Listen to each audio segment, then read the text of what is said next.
are back. Welcome to another edition of the Sports War. And we are back. We got the full crew in the house. That is what it's all about. The Yankees, out of any team in the league, are the best equipped to handle a blow like this. I think there is a higher power at play here. He's due law of averages. That dude is the ultimate scrub. It's trash. Yeah. Every person you have in there is fucking trash. Next game, you're going to see a big performance. You can see it in the end of the game, and I'm just totally stoked and excited for this. And we are back. Welcome to another edition of the Sports Port here on a Monday. A beautiful day outside, a tough weekend, specifically for the New York Rangers as their season ends in Game 6 of the conference finals, and a lot to digest. Other than that, though, Tony, how you doing, buddy? Yeah, doing all right, dude. You know, hanging in there, like you said. Tough weekend for Rangers fans. If you're a Met fan, if you're me, it was a tough weekend for sure, dude. But hey, I guess we can be here to talk about it. So let's go. Yeah, exactly. You know, it's good to just rip the Band-Aid off. And you know, I think what makes it better is everybody else, all the people watching, other than Matthew Ryan. Of course, he's gonna make it worse. And like, you know, I mean, just because you're rubbing it in, Matthew, that's the only reason why. But everybody else, I think, is in the same boat for the most part. And like I said, there is a lot to get to. So let's start with the comments, though, because we have a lot of those pre-show, a lot of excitement. Yeah, so let's see what we got. Let's start with the pre-show comments. Yeah, it's a good idea. Matthew Gabriel, I'm sure a bitter let's go here. Obviously tough for us, he says, with the Rangers boys. But he says, hell of a year. Would have been sick to get the cup, man. Yeah, dude. Pumped to hear this Tony and Barnes banter, he says, though. LOL. At the top of the show, we also had Kev Dew in the house. Hi, dude. Hyped for the beach bash. He says, we want the smoke. Tough loss for the Rangers, but the beach bash is close. Get your fucking tables. Hashtag TCA, hashtag DTV, hashtag Sportsport. And Brian, you were just saying, too, how dope it is. You're probably going to make it out there, dude. Yes, so pumped for the beach bash. Michael. Can't wait to see everybody out there. Going to be a great time for sure. Yes, dude. And then speaking of a great time, Josh B saying, what up, fam? Rough way to end the season. Officially baseball season, Barnes, even though it's been baseball season for a while now. Yes, Josh. Yes. I'm excited to see you jacked Tony, up. yes. I mean, listen, Yankees on a historic pace right now, finishing off a 7-2 road trip over this weekend. And of course, Juan Soto and Aaron Judge at the forefront. So we're going to spend a lot of time on that, but there's some other stuff to get to first. Just like some more comments. Yes, Kev Dew and Josh B both saying Matty G, dude. Matty's a very popular guy. Oh, of course. And of course, here comes Matthew Ryan. Rangers lost. LOL, you guys don't get the cup. Wow. I could hear him saying wow. And then Tony, Rangers suck. Rangers soft. Choke artists. Rangers fans sad. I am happy, says Matthew Ryan. Matthew Gabriel says, Matthew Ryan, what the fuck, bro? And then Jay Bird in here says, Florida is my early favorite for the cup. Oilers got lucky early, he says, which is pretty interesting. And let's pause right there. I think this is a good thing. And especially because, you know, I mean, hopefully it'll still be golf season by the time he comes back. Maybe we'll have to wait till next season. But I say, Jay, because, you know, I'm on the other side of this. Wager right now. Mark it down. Stamp it. I got Oilers. You got Panthers. Loser round of golf. Right. You know he's going to accept that. Obviously. And then I'll be the tag along. Okay? Yeah. I'm just like the Michael Sakura tag along. He also says Yankees with the sweep. But Jay Bird was especially hyped. Must have had some money on them last night. Must have. Well, that's what a smart man does. I mean, the Yankees are on an absolute heater right now. So you gotta. And then actually perfect timing here. Jay Bird says, get that B-roll intern, man. Seeing Zach on the camera there. Well, I'd love to see that, dude. And then what else? I saw Lonnie in the house, dude. There we go. Chairman. Oh, fuck you, Lonnie. Matthew Ryan is a happy man, Lonnie says. Of course. Jay Bird says, mark it down. Jay, guilty, by the way, on the Yankees bet, too. Oh, okay. Guilty for the Yankees bet. But that's a good thing. I mean, right now, they're hot, Jay. Just every night. That's what every I've night, been dude. doing. Every single night. You took you're gonna Juan win most Soto, of home run, dude. Jay Bird loves to play props, home dude. runs, Tony. 2. So, hey. That's what it's all about, I don't know, right? I wonder what the odds were on that, dude. Betting 2 home runs. And then Domac. Good That's to hear right, from dude. him. Michael Domack says, boys, how's morale? Cannot believe the Rangers lost. Based on what I heard all season was how good they were. ... Yeah, we'll get into it. Obviously, and you know, I listen, Domac. I mean, we could be saying the same thing in a couple weeks. We got a big series starting at the end of this week, so maybe just take it easy a sec, right? Yeah, that's right, dude. But also, what were your last 5 golf scores? Go. That's all right. I go. Says the screenshot. Says the photos. Matthew Ryan back in the house saying Rangers equals losers. And then Lonnie says, I get a fuck you for saying the man is happy. She's told, yeah, that's right, Lonnie. Because it's Matthew Ryan. Yeah, exactly. Boston in 6, he says, or 5 now. I mean, and come on, speaking of stop it. Bets, That's ridiculous. I already That's locked ridiculous. in a series price Dallas plus 185 to win. Yeah, doesn't matter how many games. No. Wow. I think that's so. The Celtics are favored. Heavy favorites. That's kind of crazy. Haven't played golf in weeks. He says, been too busy. My ass. I mean, Dan's got to let you get on the course, Michael. Honestly, like, it's kind of ridiculous here. I Like, mean, doesn't he golf? busy. Like, I would think he's golfed, right? Obviously, dude. And Jay going Dallas in 6. Celtics are chumps, dude. Wow. Jay Bird says. And then Domagos says, wow, Barnes, Dallas isn't winning. Come on, dude. Matthew Ryan says, you guys love me, LOL. And Lonnie says, you know what, Matt Ryan, go off. Fuck you again, Lonnie. Lonnie last week was saying it wasn't like a pairing, but I don't know. It seems like they're getting pretty chummy. Oh, they're days. best friends right now, dude. Exactly. And I think the whole thing, and of course, I think it's Thursday is game 1, if I'm not mistaken, of the NBA Finals. Yeah, which is like have some more time off. I have to say, I was talking to my buddy at ABC this morning. I'm actually excited to watch that. I'm not even kidding. Like, really? I haven't really like been jacked for like basketball in years, but I feel like that I'm actually interested in just because of like all the storylines. The Kyrie in Boston is going to be insane. The reception he's going to get.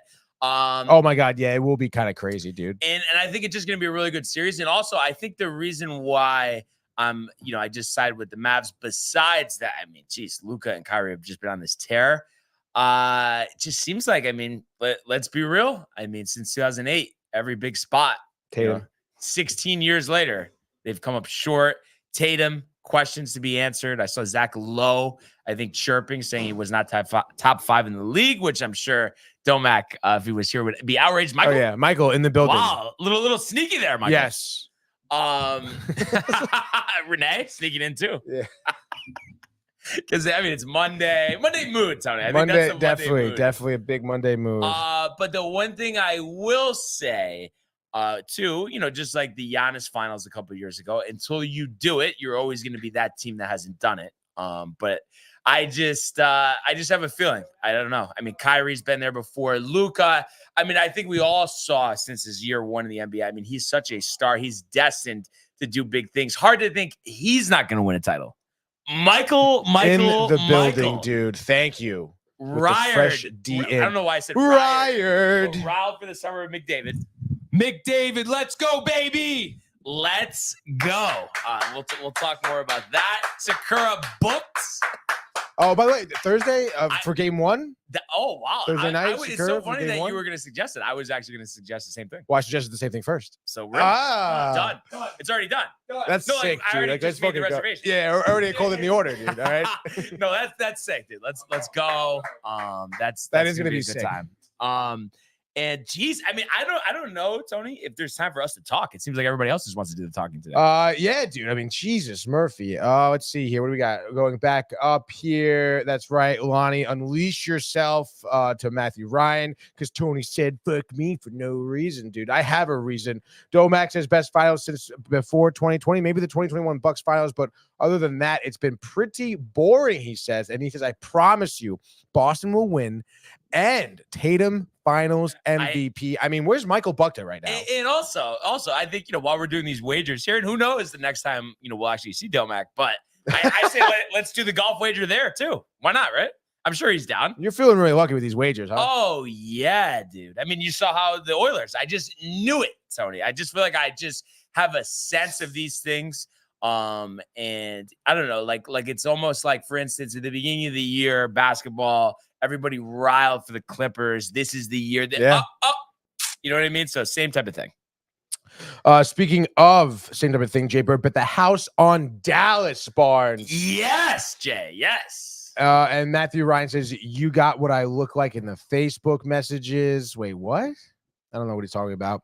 Lonnie, crazy, riled for Michael cutting his hair. Didn't know, says he loved the look. Jay,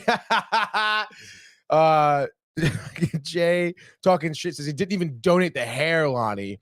Then Domax says, hell yeah, I'm in. And he'll never say no to free golf, dude. There could be a rude awakening in store here. That is for sure, dude. Yeah. So like I had said, though, a lot to get to. Wait, did you do the Lonnie comment about another fashion comment?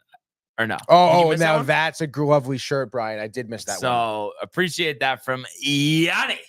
All right, so a lot to talk about. We were mentioning golf. Let's start in the professional realm, Tony. We all remember last year, RBC Canadian Open, Nick Taylor, the heroics. This year, Bob MacIntyre winning his first PGA Tour victory with his father on the bag. So glorious, 20 dude. years after the last golfer. I think it's been 18 or so.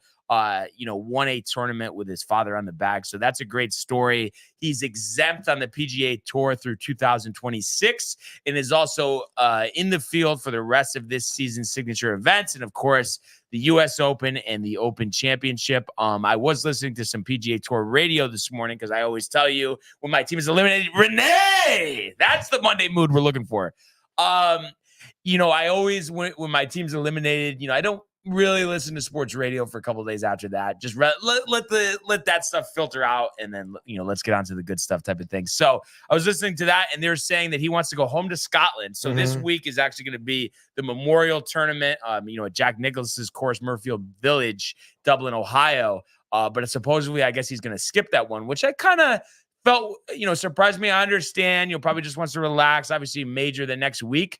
But I just feel like when you're like really trying to put yourself on the map, these big events, you just play all of them. But I mean, what do you think about that? Or do you think it's like, he's just like, oh, I'm just getting hammered all week. Like I just won my first golf tournament. Like I want to chill. I mean, yeah, it does kind of seem like that. And I guess I don't really necessarily blame him. Yeah. Especially, I don't know, with the dramatic fashion which he won with his dad as the caddy too. And, the post-tournament interview, I mean, he was just absolutely elated just to even be there, it seems. Yeah. So I don't blame him for going back home and celebrating that win. Like you said, first PGA Tour winning.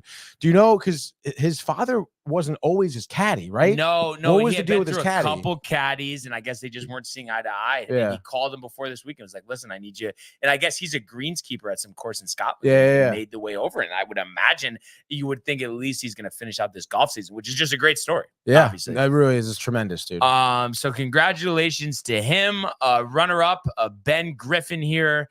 One shot clear. And then you had Victor Perez finishing third. Tom Kim, who's been surging in recent weeks, the young phenom, 13 under, 3 shots back, as well as Rory McIlroy. So my pick to win coming up just short here, going 66, 72, 65, 64. So a solid showing. And he'll look to win that first major championship in 10 years in a couple weeks at Pinehurst at the US Open.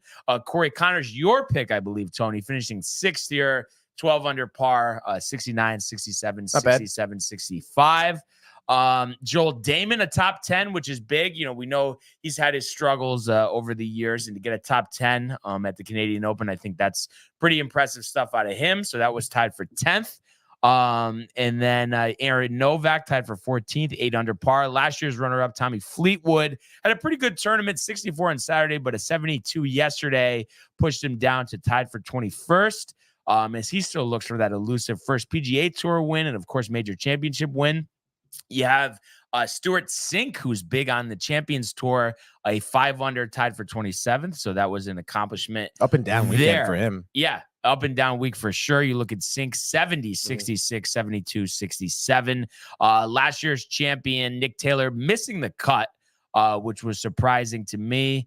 And that's really, kind of the ins and outs, of this tournament. And, MacIntyre, a huge win for him. He had won a couple times on the European Tour, but to win $1.692 million, 500 FedEx points and those exemptions, congratulations to him.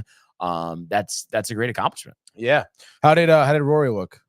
I mean, I think pretty solid. It's just, like he usually does. He has that one round that just kind of, sets him back, and it was that 72 in round 2, finishing strong. But I think it's almost like the Celtics, honestly, where until he does it with these majors, I mean, people are going to keep talking about it. Yeah, it's tough, dude.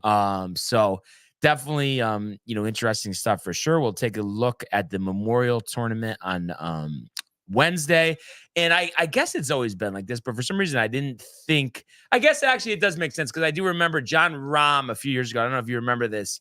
He was leading by like 5 strokes going into the final round of the Memorial, and then tested positive for COVID and had to withdraw, but then won the next week at Torrey Pines for the US Open. Wow, that's crazy. Yeah, I guess that has been the format, but kind of interesting when they stack these events back to back. But like I said, we'll talk about that Wednesday. And then I do have a good golf story, Tony. Yep, here we go. I wish Mike was still here, dude. He's listening though. He's listening. Okay, he's listening. So I had an early tee time yesterday at Gainer. Just was the convenience right next door. Just wanted to kind of get one in early. 8:20. Wow. Yeah. Good for you. But solid time. And then to start it off too, side note on this, when I was like making the turn or whatever, I saw the guy that I was telling you about last week, that when I played with him, he shouted at the group ahead to like hurry up or whatever. Yeah. So I see him, he's all like riled to see me and stuff. And then he said he teed off at like 6:10. That's that morning. Oh my God. I'm looking at the clock, and it's like, so the round was like 3 hours, 40 minutes. And I'm like, oh, how was the round? I'm like, it's nice that you're done. He goes, yeah, it was okay. But the people in front of us were just so slow. And I'm thinking to myself, it's the weekend and you played in 3 hours and 40 minutes. Yeah. Like, what? That guy just can't. No. No patience. Yeah. So he's antsy, definitely antsy. So, so overall it was a good group, but this one guy yesterday in the group, like definitely just like we would say, Tony, like just like a complete chief. But I have to give him props too. I would say, if I had to guess, he's somewhere between 60 and 65. And he's putting it out there 270 off the tee. Wow. Very consistent. So I first get there, they're asking me, oh, where you from? And then he's asking me, oh, you married? Oh, yeah. So I'm like, no, I have a girlfriend. I'm not married. He goes, yeah, no, you want to keep it that way. Yeah. Keep it that way. Like, does that not keep repeating itself? It does, dude. I don't get it. So that was kind of funny. So, we're out there. And then the first thing he just randomly says to me, it's just one of those people where I'm not really saying anything. I'm just focused on my game, but he's trying to make comments. And he just randomly comes up to me in the fairway and goes, hey man, you have crypto? And I'm like, yeah. I have, and he's like, you have XRP? And I'm like, oh, I have like Bitcoin and Ether. And he's like, oh, no, man. Listen to me. Get XRP. Okay. I've been talking to some people. They're telling me $10,000 of XRP. Your great grandchildren are going to be set with wealth. And I was like, oh, okay. Yeah, absolutely. I'll look at it. No, get it. Like all jacked. Yeah. And it's funny. Like you had said, I think Michael had mentioned to me before, and I think it's because I don't have a Coinbase account, and it's not available on Robinhood. So that's why I think I never, but I guess now I have to get it. But I just looked it up quick, and I guess it's called Ripple. Yeah. But I know an ETF's coming out. I mean, do you know anything else about this? So from my understanding, and I don't know, like, again, this is, I hear this from Michael, so which obviously I trust. Yeah. But from my understanding, that XRP is like, Elon is tied into it, and he wants that to be like the currency on X. Okay. XRP basically is what it's attached to. But did he create it or no? No. Okay. I think he's buddy with the guy who did create it, as far as I know. And then from my understanding too, I don't know the specifics because Mike was in on it earlier. He was able to get into it. But the reason why for a while it wasn't available anywhere because they were going through some type of lawsuit. Okay. I'm not sure the details of which, but from my understanding now, they were fine. Like afterwards, whatever had happened, it fell through because Coinbase, they were back on. I think Coinbase got it like literally maybe a week and a half ago.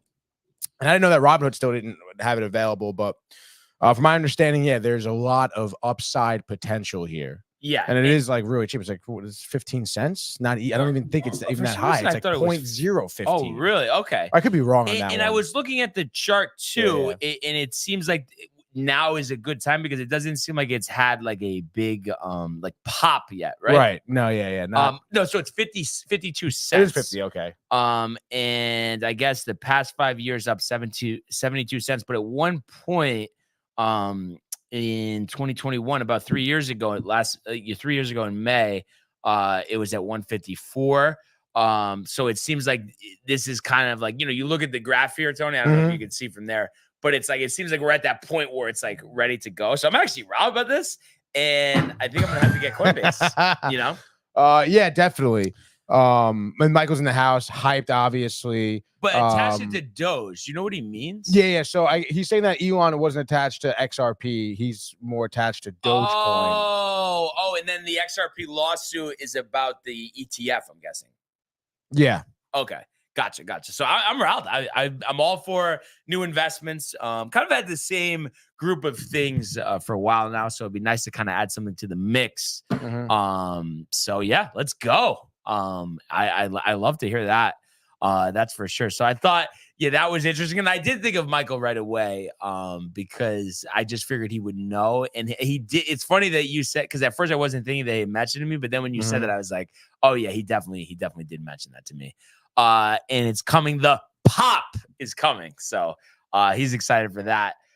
Dude, that guy is funny. What was he like keep bothering you about it the whole time? Or like after that, it was just... No, there's still a little more here. Yeah. So then twice, okay? I'm talking, Tony. I am 15 feet away from him, okay? And he's putting. Once was on the green, and then once was on the tee. And he's like just standing there. He can't see me. And he's just going, excuse me? Would you mind like just standing over there? I have like these like rabbit ears, and like I know where my surroundings are. And keep in mind, while he's saying this, there's cars driving around the background. They're making noise. I'm just standing there. I'm like, okay, yeah, no problem. Said it to me again. Yeah. Would you mind like just going like over there? Both times completely messes up his shot when he asked me. But it's like, and he goes, oh no, sorry, man. And I'm like, oh yeah, no, you're fine, man. You're fine. But like inside, I'm thinking, like, dude, you're like the biggest cheap of all time. Like, what are you talking Was this guy about? drugged out? No. But he just, old school, like just things have to be a certain way type of deal. But it was just, I just thought that was kind of insane. Like I could understand, like, yeah, I'm on top of you when you're on the tee box or you're putting, but you're gonna tell me when I'm 15 feet away, not even facing you, that I had to move. So then moving forward, like every shot, I'm like, I'm going to the cart. Like I'm just getting out of here. Oh my God, dude. But yeah, I just thought that was insane, honestly. That is really funny, dude. So always with you, dude. I feel like you always get paired up with some guy who's like a wacko. Yeah. No. I'm sure there'll be another one today. Yeah, probably. So was it you and him, and that's who the other two? So it was his buddy, who was definitely like a little bit of a chief himself. Yeah. And then also too, he just randomly goes up to me and he's like, oh, like how long you been playing? And then he's like, oh, what do you usually shoot? And then like I told him, and he's like, you ever get lessons? And I'm just like, yeah, I've got a couple lessons. Like I was thinking about like going back for more, and he goes, yeah, if I had to tell you one thing. So it's just one of those things again. I'm not that type of person who gets tight when people want to give me points. Like I'm all for helping, but you know how some people like don't like just like shut the fuck up. Right. Like I wasn't thinking that, but it's like, so he says that obviously I'm not asking for anything. And then he's like, that backswing. Gotta slow that backswing, man. Gotta slow that backswing, man. And I was like, oh, I know, you're right, man. Because he is. And I was like, but he didn't want to hear it. But I was just saying, like, yeah, I don't know. It's just tough for me to do that. But I understand that you're right. So it's just kind of fun to have your pointers on top of it. So yeah, that was really funny. And then his other buddy, like, he's like, oh, you're from Stanford? Like, what's your last name? And I think he thought like I grew up there. So like, oh, never heard of it. Like, it just like, God, dude. And then there was just one other random guy there too as well. And he was fine. This is really the who's who. The who's who. Yeah. So yeah, that was really it. And then I am riled. Yesterday, I did order my push cart. So I'm gonna start like do, like a couple rounds a week, especially gainer. I feel like that's the easiest course to do it. Yeah. Like to incorporate the walking. And supposedly, I mean, you never know what the deal with these things, but they're saying like walking the full 18 like could burn like 1,400 calories supposedly. Oh, I have no doubt, dude. Yeah, rigorous. And then, I've heard a couple chirps like, oh, you're not going to do that, this and that. But Gainer, I mean, I know there's like a couple elevated holes, but I don't think it's like, like the hardest thing ever. Like I almost think it would be harder to walk Fairchild. Yeah, definitely. I mean, I've walked 18 on Fairchild. It sucks. And you were like really beat. Yeah, it was definitely a little different though because it was rained like the last 4 holes too, so we were like rushing. Like, it really wasn't, I guess, at the end of the day that bad. But I mean, you still definitely feel it after. You're walking for like 3.5 hours. Yeah, exactly. So yeah, that's really it with the golf, Tony. But like I like to say, time to rip off the Band-Aid. Let's go to the world of the National Hockey League. Here he comes. McDavid shoots, top shelf, he scores! Captain with the overtime winner. That's the middle break. That's a world-class hit right here. Tomsky stepping, rink Waddington made the full split save. Are you kidding me? Turn, side of the net, between the legs, and they score! Filthy! David Pastrnak, the silver trophy to the Golden Knights. All right. So unfortunately, we're not going to hear the Ranger goal song for quite some time, Tony. Rangers losing in Florida on Saturday, 2-1.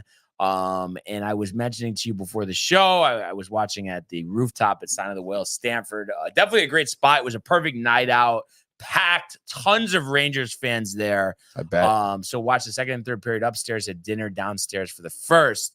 And yeah, everybody was very frustrated. There was actually this random diehard fan that knew John. So he was just talking, he was really hurt, basically. And then that glimmer of hope at the end, which we'll get to. But yeah, overall, I mean, just a tough night. And to me, it was textbook for what we've saw since the middle of the Carolina series. Nothing on offense in the first, letting that late goal in at the end of the first period, which of course changes the momentum, as you know. I mean, Sam Bennett, his 6th goal of the postseason with only 50 seconds remaining in the end of the first period. And I understand, Florida's a challenge. They're going to get goals, the this, the that. But why, and I don't know if you have an answer for this, but why is it always at the end of the period?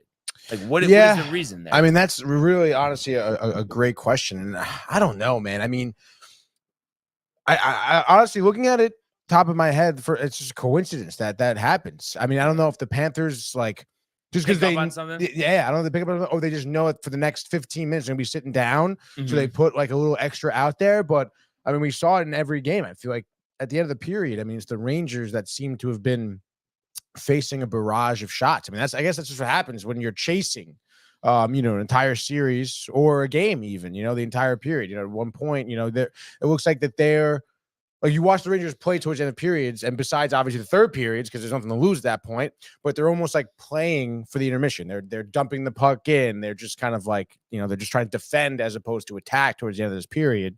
And that's what happens. I mean, you're kind of playing back a little bit, and you give them the Panthers some space, and they're going to take that space. Like, yeah. And of course, you have your scoreless second period, third period, Tarasenko, kind of the old knife in the chest there, his third goal of the postseason. Of course, the former Ranger made it 2-0 Panthers. The Rangers, last couple minutes, go to the empty net. Panarin finally back from the dead, but, too little, too late. That was with a minute and 40 seconds remaining in the game, and they're unable to get anything further.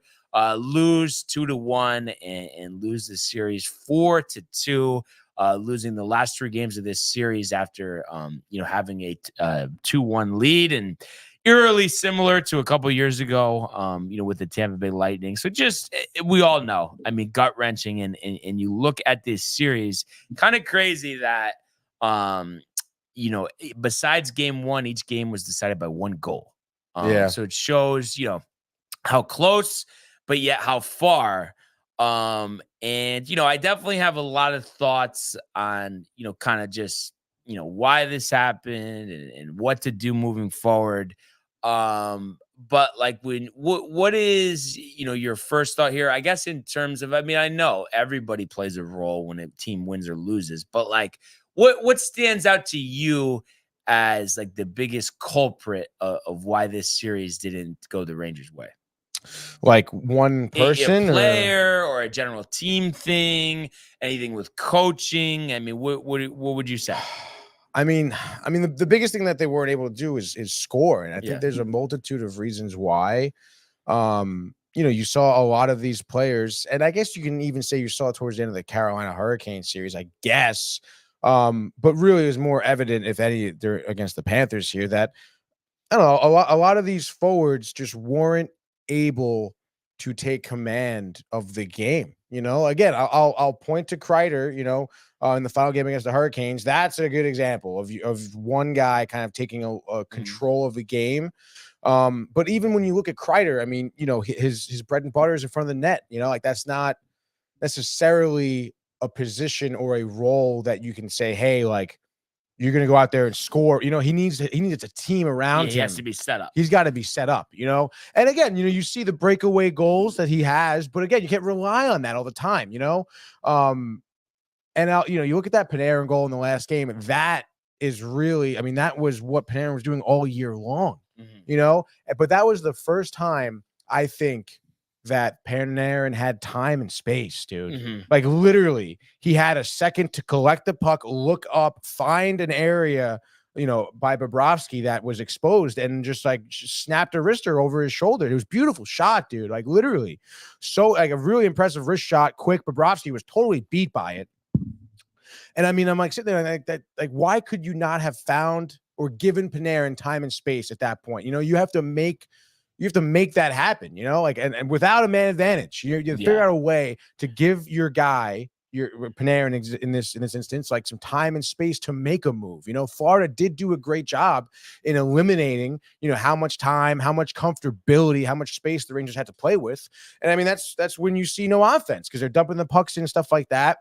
That I think was their biggest problem. They did not give their superstars time and space. And it's not to say that that they're bad. It's just that I feel like they didn't come up with a strategy to give those guys time and space. I mean, I don't know. I mean, watching hockey, you try and make, especially when there's a team that's smothering you, you have your guys in close support. You make a lot of quick, short passes and eventually try and find a gap where you're giving Panarin or Trocheck or Zibanejad time. I mean, I think that was probably one of their biggest mistakes when you see all these times where, Rangers had opportunities that ended up going wide or blocked or whatever. It's because they're taking too much time. They didn't have that time. So I don't know. That was definitely, I feel like, one of the bigger things for me. It was just really that lack of offense, that lack of time that the Rangers were able to have. I mean, sure, good shifts here and there. Bobby Lett's a great coach, no doubt. I don't know. I feel like he was playing around with the lines too much. I mean, I understand, in a scenario like this where your top guys aren't performing, no one is really performing, honestly, the way you want them to. Coach, really, and how much can he do besides try to change up the lines and try to get someone else going? That first line with Mika and Kreider, we saw Roslovic, not do well, Kakko, Wheeler, even Wenberg too. I mean, they couldn't get that line going at all. And it does suck because, I don't know, Roslovic, I thought he could be that guy that would be, again, the perfect piece to that first line. I talked about him the first couple series and he was just, I mean, there was no game from him at all, and it just seemed like at that point, I mean, it was too much. The power play went absolutely like kaput too.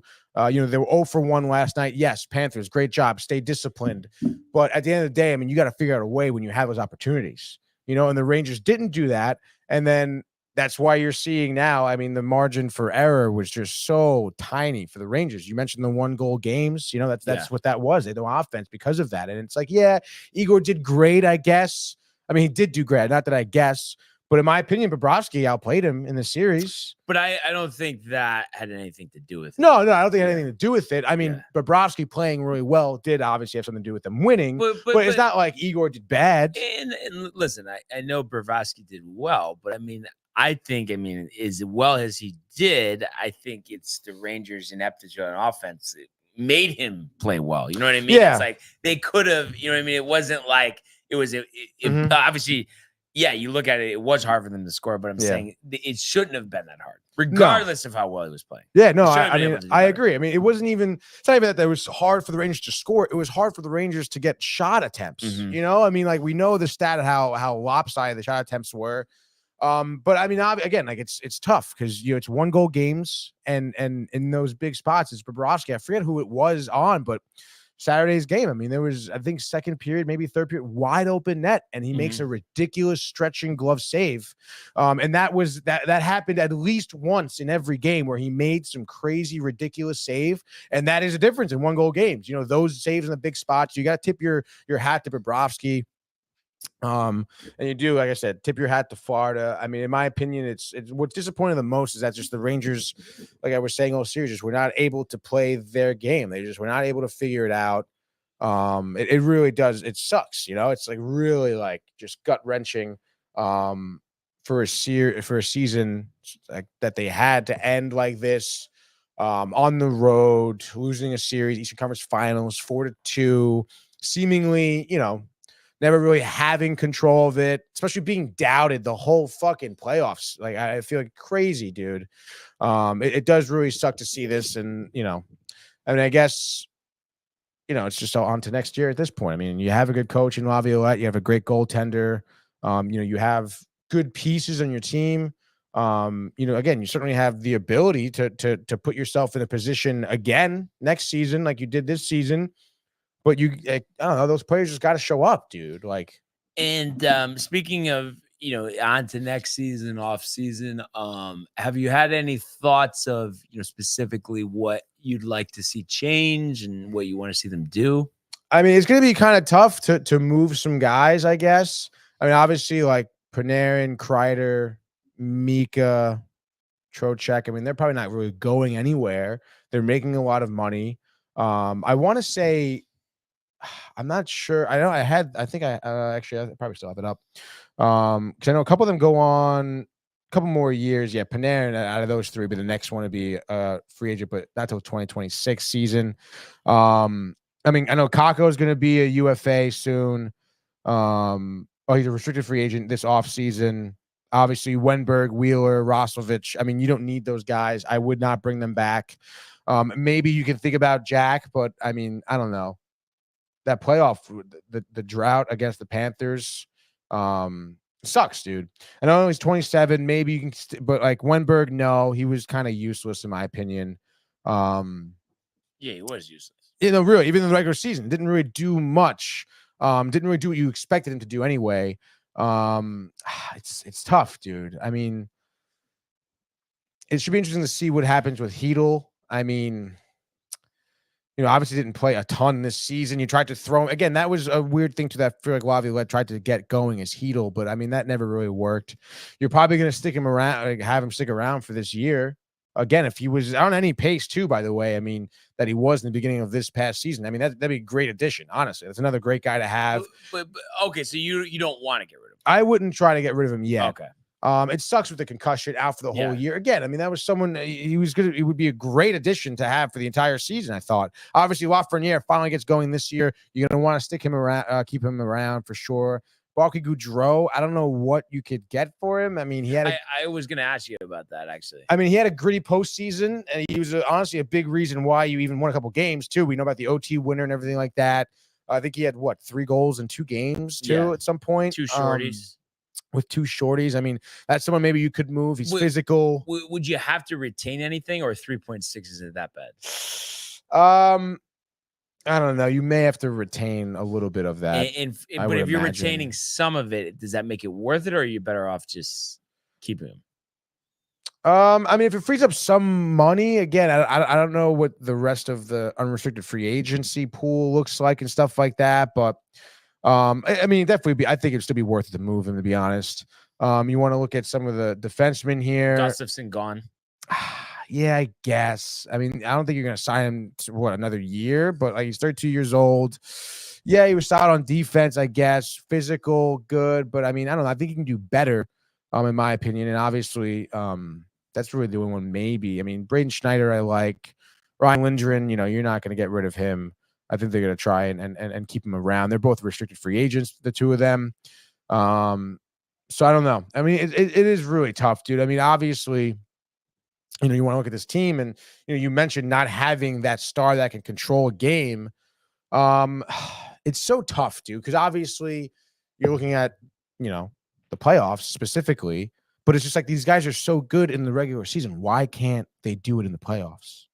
Like, it's got to be there, dude. It has to be there. I mean, this was the third run, with this group. I mean, I guess, Vinny, he missed the one 2 years ago, but he was on the team last year.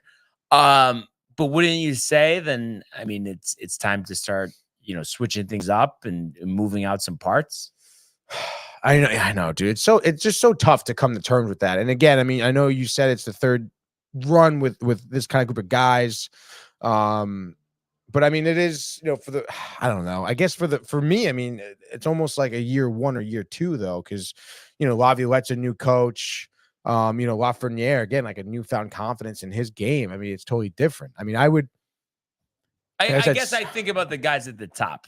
Panarin. I know. They've been there a while. Mr. Kreider, he's Mr. Ranger. Right. You're not getting rid of him ever. But first thought, I would, and I don't think you're going to agree with this, but I know it's a lot and you free up a lot of space. But I would try to trade Panarin. I know this sounds crazy, but Panarin, Mika, and Trouba. Because I just think what you're paying them is not worth what they're giving you in a big spot. They're like not even close. Yeah. No, I mean, and Panarin should have great value coming off the season that he had. I know. You're totally right. He's got 1 year left too. I mean, you're going to sign him to a big money extension when he goes missing in the playoffs. I mean, probably not. At least but I mean, you got to look for. You gotta find a team that wants that. I mean, I think anybody would. Let's say you would Panarin though, no? Right. I mean, but you're probably gonna have to retain some money. You really think they'll come out 50 goals? Yeah, I do think so. But like, what you're saying? Retain $2-3 million, like something like that? Yeah. 30%. And if you're gonna get like a good package, and you would know better than me. I don't know like these guys that are kind of on the up, maybe you know what I mean. But like a package of younger players, I think, would work there. And Mika, like to trade Mika, I'm looking at his contract here. He's got a couple of years left. I mean, is that like a half retainment there to trade that? Probably, dude. I mean, there's a lot on the table there still for him. So there's a lot left there. And same thing with Trouba or no? I mean, Trouba's tough, dude. I don't know, man. That's tough. I would almost, I mean, it's 2 more years. I guess 1 more year. I guess. No, 2 more years. Yeah, that's right. Just feel like come on, he's not worth $8 million. He's not. He really isn't, dude. $2 million. What he does. I'm almost. It's so funny too, because I mean, the Rangers have done it in the past too. But you're almost like kind of want to do like a straight up trade for someone, like a 1-for-1 straight up. Another guy who maybe has a contract that, again, maybe could be a little bit too much for how he's been playing, but you just want to have someone with a different type of scenery. I don't know, but it's tough, dude. And trading your captain. I know Trouba, like a lot of people have issues with him. I don't know. I still like him on the ice. But I think I understand that. Go ahead. I was just gonna say that, but if you did get rid of him, like it's not gonna prevent you from winning a cup, and that's why I feel like he goes. No, yeah, and it's tough. Again, like I mean, you talk about someone who led the postseason in penalty minutes, so you're gonna give up a lot of different penalties, the controversial hits. He doesn't really score. Yeah, obviously, he doesn't really score a ton. What did he have? 1 goal this series, right? I think if it was this series, I think that's short. There was a short-handed goal, I think, right? This series. I don't know, dude. Again, it's so tough. I mean, for me, looking at this again, I feel like we can just literally run it back and figure it out. It was what part of me thinks, honestly. But you know what? I feel like we are literally in the same position that, ironically enough, the team that just beat us was 2 years ago. And what did they do? Coming off a year, which I think they won the President's Trophy that year, and then lost. What was it? The second round of the playoffs. Was it to Boston? I think it was to Boston. I don't think it. Yeah, unless it was Tampa. I think it was Tampa. Yeah. But what did they do? You had Jonathan Huberdeau coming off that great year. They traded for Matthew Tkachuk, and I just feel like and they knew that yes, Huberdeau was a good player. Obviously, we've seen him really taper off with the Flames, but they knew they needed and I know this sounds funny, like me kind of saying it, but they needed somebody like that dog, you know what I mean? And I feel like that's what the Rangers need. Like, these guys aren't going to transform into people that they aren't right now at this point in their career. And so that's why I want to clear cap space, because of course, yes, I would love to call McDavid. And I know a while ago you said, no, it's not going to happen, blah, blah, blah, which at this point is not going to happen because they're in the finals, of course. And he has this youth coach, of course. Would love to get Austin Matthews. And it was funny too. Someone at Sign of the Whale was saying that, like, oh, he's probably tight there. But you think that's just something too, like, even if he is tight, like, they're just until he becomes a free agent. Did he just recently sign a contract or no? I want to say yes, dude, to be honest. That would be interesting to look up. Obviously, somebody like him would be massive. But my whole thought was 4 years. Okay. The last year, 4 years, 3. And you think even if he is tight and wants out, they just would be like, well, we're not trading you? Toronto, I would see Toronto doing that. Not trading him? Yeah, we're not going to trade you anyway. You're going to play for us. Like, yeah. But Toronto's interesting team to look at, because you talk about a team that has a lot of talent, but nothing to show for it ever. Should get Tavares? No, I wouldn't get Tavares. That'd be crazy. Why? Former Islander captain on the Rangers. Yeah, but come on. Does and that also, matter at this point? No, it does matter, but it's just like, I don't know. Again, they talk about getting some youth in here. I mean, he's. Yeah. Well, for me, I'm curious if you could tell me. So this is a guy, he's gonna be a free agent, and I think he's the perfect player to sign, and that's why I want to clear the cap space. Who is it? Don't look it up. Oh, he's gonna be a free agent, perfect player to sign. Yeah, younger, like not like crazy young, but is it from Toronto? Because isn't no? Oh, who were you thinking of though? Marner. Oh, he's a free agent. I'm pretty sure he's gonna be a free agent.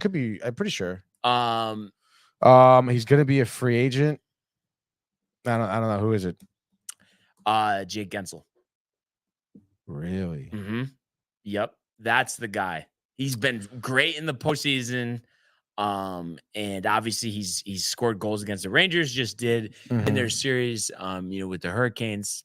I would do whatever it takes to get him and declare as much cap space as possible. Yeah, I mean, honestly, he definitely played a little bit of a factor there in that series. And the Hurricanes aren't going to keep him. They're not going to sign him. Right. They got a lot more to worry about. Yeah, a lot of other guys to sign. And I just feel like Panarin, $11 million off the books. I mean, Gensel, I mean, he's not going to get much more than that 11, right? I mean, it'll be like 13, maybe. If that, dude. Yeah. So that's why, I know you could trade Panarin. I mean, after that type of season, like, you should be able to get a good package. Oh, what the hell's going on? Oh, there it is. I mean, the guy wasn't getting paid a ton to begin with, dude. Look at that. 30 years old. And he's 30 years old now. I mean, you definitely have the ability to get him. I mean, and I just feel like he's a playoff player. Clearly. He's been part of winning teams before. Yeah. And I just feel like that's the type of guy that you need. And it really, it really, to me, getting him would be the same thing as the Panthers getting Kachuk a couple years ago. Yeah, no, I would agree with that. It would be very interesting too to see, I guess, how and who they move around as well. I mean, again, I'm looking at some free agency here coming this off season. I mean, there's no way, dude. They're gonna resign. They probably are. I mean, 28 years old. They're in the Cup final. Like, definitely. It's interesting. Gensel's up there, a lefty too. That's it. I'm telling you, that's it. Teravainen would be interesting, and I would too. I guess it depends on what he's gonna require, but if it's not that much, I would want Tarasenko back if he would come back. Yeah, that would be interesting. I know it's tough because you want to look at it. I guess. I mean, the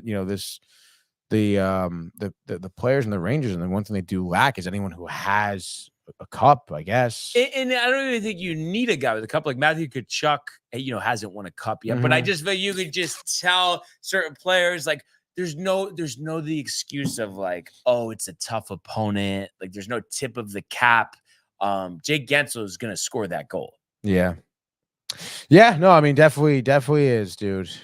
I had no idea Pavelski was almost 40. It's crazy. Yeah, dude, he's been around town. But also too, like, I'm saying, we need a grit guy, a really talented, offensive scorer, somebody that's not gonna have trouble scoring the playoffs. And you look at this free agent list, Tony. There's not really anybody else available.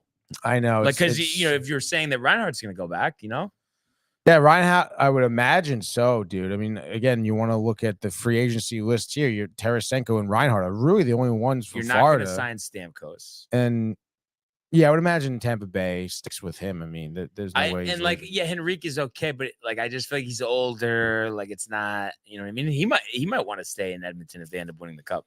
Yeah, they may. I mean, they may re-sign him. I mean, Yeah. almost $6 million is a lot for someone who's going to be turning 35, but nonetheless, I mean, dude, played every game this season. What about a Brady Shea reunion? That would be cool. But again, I mean, that is someone who's you're going to be throwing your third, fourth line. I mean, if you're looking for that superstar, I mean, Brady Shea's not that. Those are I meant that as like a complimentary piece, certainly, dude. Yeah, I mean, again, there's third, fourth line. Obviously VC going down. He's going to be, I think, a free agent. We said the following season, you're probably not going to re-sign him. I mean, he really, honestly, wasn't great coming back. I mean, he played well, didn't have much to show for on the stat sheet, though. I feel. So yeah, he'd be a great complimentary piece for your third, fourth line. Again, if you're thinking about getting rid of Gaudreau too, should be interesting. But do you feel like the whole idea of acquiring or of signing Gensel like kind of gets you jacked up, kind of like you could see it making a big difference? Yeah, no, I mean, it definitely will. But again, I mean, in the back of my head, I'm almost like, that would be great to put on the first line with, Mika and Kreider. Well, yeah, and then you trade Panarin. Right, but then at that point, I mean, like, what are you swapping, though? Like Panarin? You're swapping Panarin for Gensel? I mean, I think Gensel is like for the playoffs, especially, it has to be. Yeah, sure. I mean, it has more production in the playoffs, no doubt. On the stat sheet, you're looking at numbers. But that's what he has. Yeah. You know what I mean? It really, this postseason with Panarin really turned me off. Like the great start and then just nothing. I know. And like you know what I mean? Like that's a problem. Like that was supposed to be like your guy when you need a goal late in the game, and he just didn't do it other than one time the whole postseason. Yeah. And I mean, like I don't know, like, don't you think it is like somewhat comparable to the Florida situation a couple years ago? No, I mean, I do agree with that. But I mean, at the same time, like, yes, like he definitely just completely faltered in the postseason, but you still like, I feel like if we're in the, whatever in the recruiting room, whatever right now, like we're trying to not only replace at that point Panarin's season, but like add to it, like there's not going to be replacing Panarin. Like, yeah, maybe when you're in a situation like this in the postseason, when you're down, you need someone to come up big, he'll be there. But Panarin was the biggest reason why you got to this position in the first place, Yeah. Like, and is Jake Gensel like that guy that can get you there? I feel like it's kind of more of a toss-up. I would bet more money that Panarin next year will have a better year in the regular season than Gensel. Like I'm sure that his follow-up season is still going to be really good. Yeah, I mean, listen, you could clear the space the other way, but it's like, I mean, no one's paying 8 for Trouba. Are they paying 4? I mean, again, if you get rid of Trouba, I mean, Brady Shea, I know I was talking about him like he's a forward, but he's a defenseman. I mean, what I'm saying is, like, will they even retain half of that? Another team, Trouba? Like, is there any value with Trouba, honestly?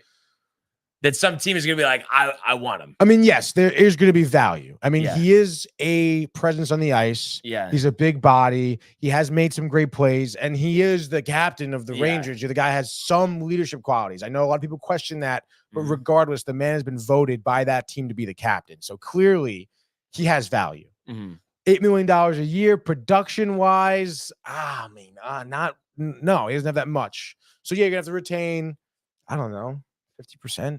But even with some retainments, if you get rid of Trouba, you get rid of Gaudreau, and you get rid of Mika, then you probably would have enough for Gensel. Right? Oh my God, yeah, you definitely. I mean, I feel like again, Mika's getting 8.5 a year, and that's going to be trimmed to what, 5 or 4.5? Yeah, 5. Let's say so 5. So that's 5 off the books. Gaudreau, I mean, what is the team going to want to give, like $1.5 million on that?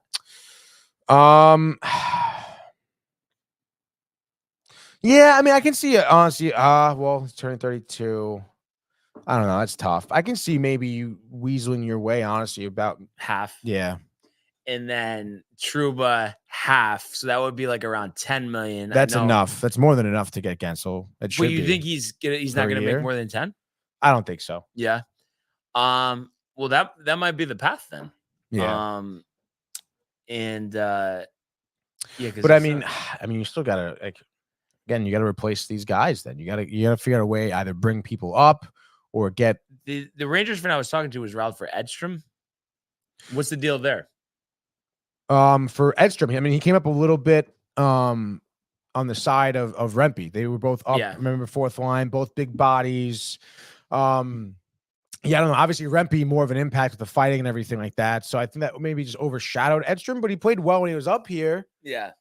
I mean, again, it was pretty cool to see Edstrom and then Rempe and then Goudreau on the fourth line. It was, two towering people and then Goudreau. Like, that was cool. But I mean, I guess until I see it definitively in the. But was he like a high draft pick? Like, I think so. Definitely a big prospect. Let me pull him up here. Range Adam Edstrom. oh, it looks like a mid-round pick, 161. Oh yeah, overall. So yeah, mid-round pick. Yeah. Let's see some numbers here. 6th round pick. Yeah, I guess had 1 goal against Columbus so far this season. Played a few games. I mean, there's a lot to be, I guess, not desired, but I guess proven, I would say. The guy's 23 years old. 6'7", big body, center. I don't know. I mean, I remember watching him play, he could skate better than Rempe can, that's for sure. So that's, again, I mean, if you bring him up 3rd, 4th line, you could probably fill a hole there. Yeah.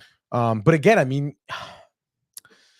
I'm trying to think like, improving the team at this point. It's so tough, dude, because all these moves are almost like getting us back to baseline with a different look.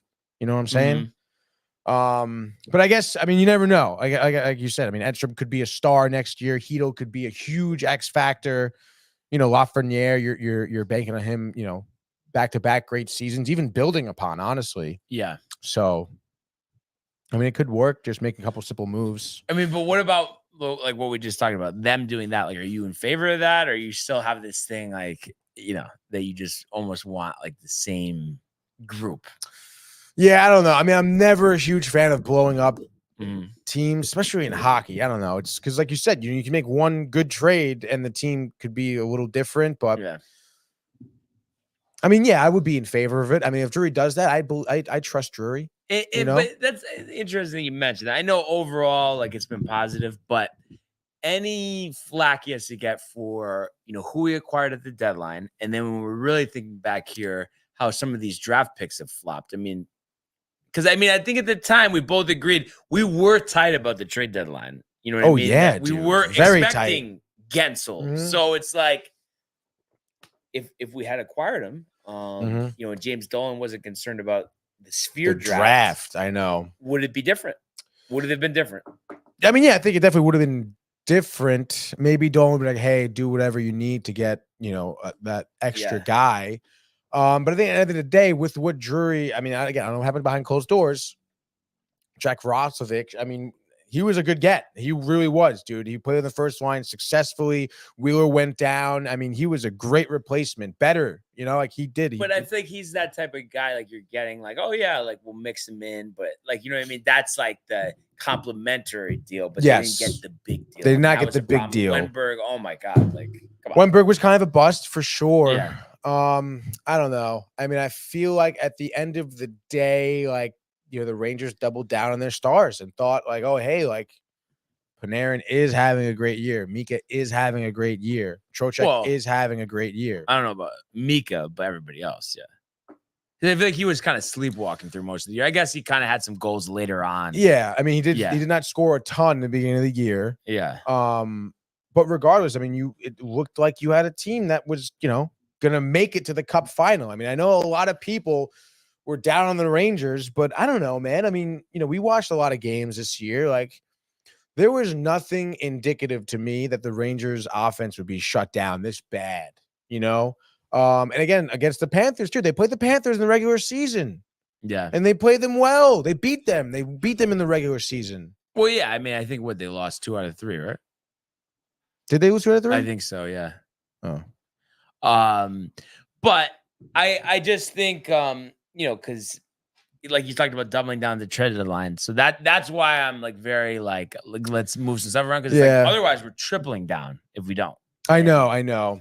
It's and you can see what's gonna then, and you know this, if that doesn't work again this year, and let's say you have even a worse result, then how is next year not going to be kind of like a big blow up? Yeah, no, I mean, again, if you triple down, doesn't work, then the following year you're like trying to move Kreider, Yeah. like that's what that would look like, which Yeah. is terrible. You want to avoid that, obviously, Yeah. but so I'm telling you, those guys, we don't need Mika, we don't Right. need Trouba, we don't need Guro. It's time to go.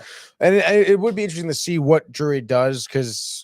I mean, again, you want to talk about, acquiring certain guys and trading certain people. I mentioned the Rangers not shying away from trading away their captains. They did it twice in our lifetime. This is the time. It could definitely be on the table again. And I mean, again, Drury two trade deadlines ago, he did go out and try to get Patrick Kane and Tarasenko and try to get bigger names to push that team to a cup final. That didn't work. Obviously, this trade deadline was different.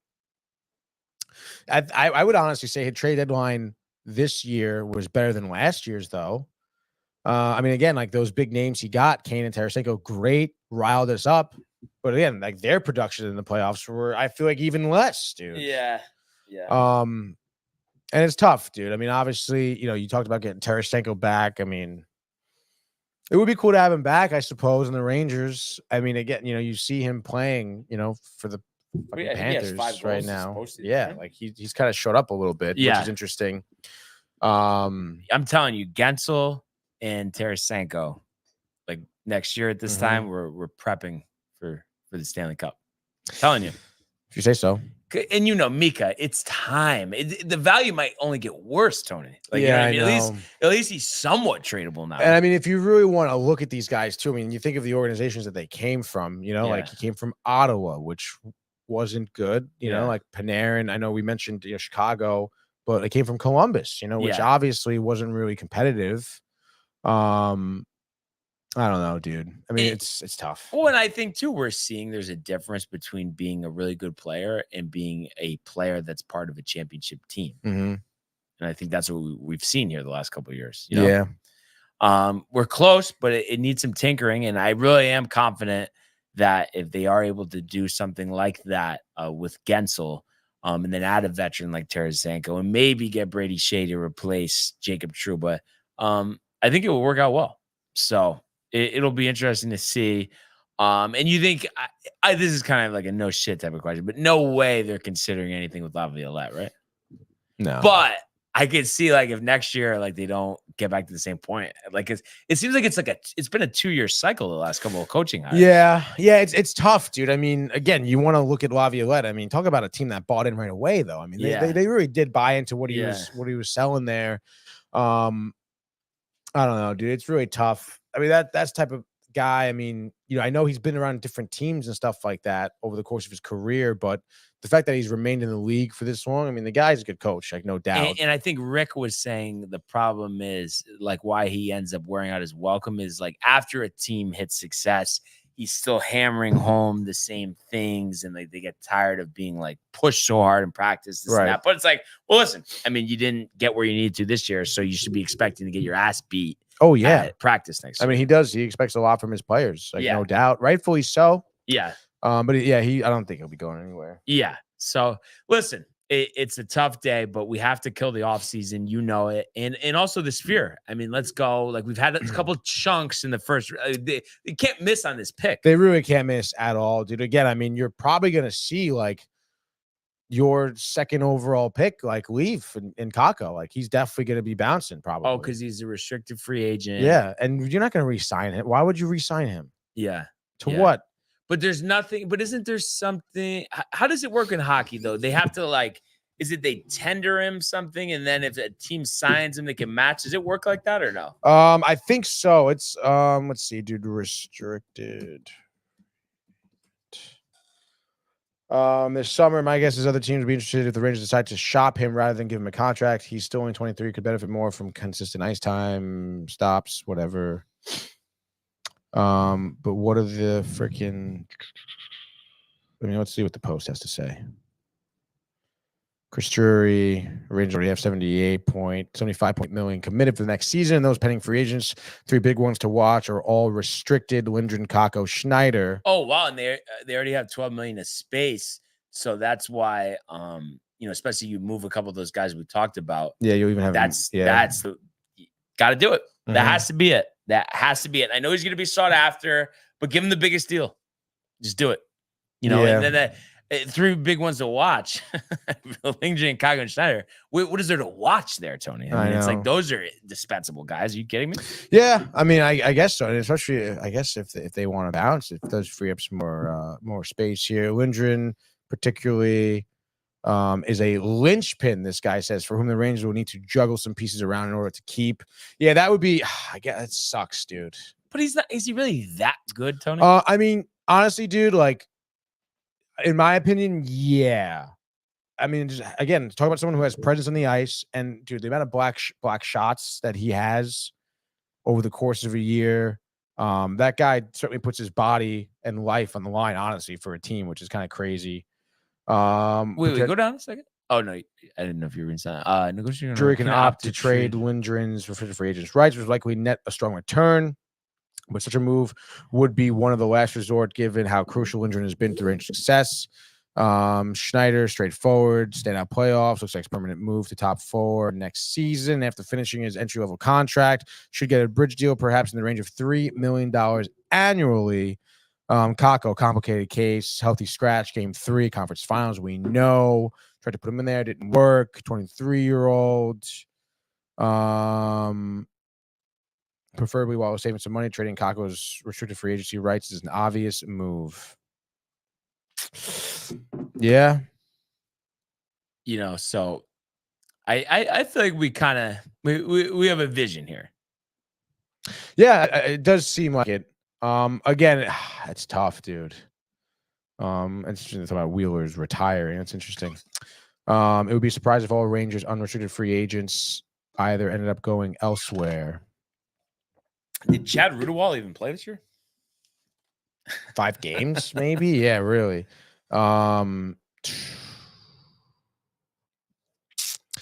I mean, I guess we'll see what happens. But yeah, I just think, you just need some tinkering. You're close. You have your goalie, you have your coach. I think Chris Kreider is the perfect player for this team. And another one I was kind of thinking about, because like I've always really liked him. He had a really good regular season. Any thought about moving Fox? Adam Fox? Yeah, I've always liked him, but I just feel like this postseason, like, didn't he kind of come up short? I mean, yeah, again, you would imagine there was some more, I guess, offensive contributions from Fox. Yeah. But I mean, other than that, 9.5 is heavy though on the cap. Yeah, he's a hefty contract, but you just signed it. I don't know, man. I mean, you're not going to get rid of him. I wouldn't think about moving him. He's a great defenseman. He's a great skater. You don't necessarily have him just for his offense, Yeah. You have him for a multitude of reasons. You're paying him a lot of money to show up, and he did. Didn't miss a ton of games, obviously, about the little injury. But I wouldn't say I wouldn't move him. But I think we have an idea. Like we said, it's Mika, it's Goudreau, and it's Trouba. And I think that'll open up a lot of space. We can bring some new parts in here, and keep some of the core guys or most of the core guys, and I guess give Panarin another chance here, and maybe it bringing in Gensel opens him up on the ice more. Where in the postseason he gets more scoring opportunities. Mm-hmm. I mean, obviously he's always been big with the assist. Maybe he sets him up. But I like I said, I just think that X factor, that Matthew Tkachuk X factor, is what's needed here. Yeah. So I was looking at this. Jacob Trouba, no movement clause. Oh, but he get 15 team. Becomes a 15-team no trade clause on July 1st, and the captain did not play up to his $8 million cap. We know that. His game slipped. Especially if the Rangers retained some of the cap hit. That's something Drew will have to at least consider. And they're saying maybe a Goudreau trade. So Goudreau is going to be tough to move. You think Mika's tough to move? Rangers core is locked in. Why would you trade Trocheck? Panarin, Mika, and Trocheck have full no movement clauses. It's like, but what? Why would you? I don't even understand why they would mention that with Trocheck. Yeah, I mean, you're definitely not moving him, and honestly, even Kreider too. To mention that he becomes a no trade clause. I mean, you're not going to move him either. Well, as Chris Kreider said in the post game, he said the hardest part knowing the team will be different next season. Bang, dude. This guy says Drew we'll have to decide how drastic the changes should look. Okay, yeah. It's interesting, dude. It really is so fucking tough, dude. Yeah. So, like it always is, post elimination, a long off season for sure. That being said, too, last night cemented not only Sakura for us on Thursday, game 1 of the NBA Finals, but it also cemented the Stanley Cup Finals as Edmonton Oilers here winning 2-1 and advancing to their first Stanley Cup Final since 2006. Connor McDavid, who else got the scoring going in the first period on a power play, gave Edmonton that 1-0 lead. And then Zach Hyman, who's been big for the team all year, had his 14th goal of the postseason, which is just insane to even say. Made it 2-0. Of course, McDavid in on that assist. Defensive second period, and the Stars got 1 in the third, but 1 not good enough to beat 2. Edmonton winning 2-1. Skinner flawless, 34-35. One thing I have to say is I almost thought it was an error looking at this box score that Jake Ottinger had to defend 10 shots. Yeah, how crazy is that? There's got to be some stats on that, about fewest shots attempted to win a conference final game. I mean, that's insane. Definitely, dude. Ridiculous, right? How crazy is that? Yeah. So, I mean, you're pretty shocked here. What would you say? Not only that Dallas loses to Edmonton, but just kind of going into this year, going into the postseason. I mean, I would think you're pretty shocked that we're sitting here and they're getting ready for the Stanley Cup Final. Yeah, I mean, you know what I've been saying all year long. I mean, you got again tip your hat to the Oilers. They're honestly, holding Dallas to just 1 goal. I mean, their defense played well. Skinner in big moments did show up this postseason. Yeah. Even though Picard started again. Yeah. Because it was, dude. Again, it's that's how crazy it is. That's how crazy it is, dude. You had Wayne Gretzky speechless. Yeah. At these games just because of how outrageous it is. And I mean, again, you just said it. I mean, Jake Ottinger faced 10 shot attempts over the course of an entire game. Of a playoff game too, and they ended up losing this one. I mean, it is crazy. But the obvious stat that points out to me, which has been for Dallas and Edmonton, Dallas power play 0 for 3. Their power play or special teams, as Michael likes to call it, has been really downtrodden. Just love offsides. Just love it. And conversely, I mean, Oilers penalty kill has been ridiculous. The stat is honestly crazy. And then again, talk about their special teams. They were 2 for 2 in the power play. We saw the McDavid goal, the craziness. Hey, man. I mean, they definitely fought their way to the cup here. It should be really interesting to see how they respond to a team like Florida. Am I looking forward to it? I mean, I would say least amount of juice, honestly, for a cup final in my entire life. That's actually hilarious. I think it's actually going to be a really good final. No, I'm sure it is. It definitely is. But just, I don't know, this year particularly, dude, I really thought the Rangers were going to win. Yeah. It's just the same thing with me. I always tell you, every time the Yankees are eliminated, I don't watch the World Series. Yeah, but see, I always end up watching the World Series or the Cup Final, honestly. Even when we lost to the Lightning in the Eastern Conference Finals, I still watched it because, I don't know, going into that year,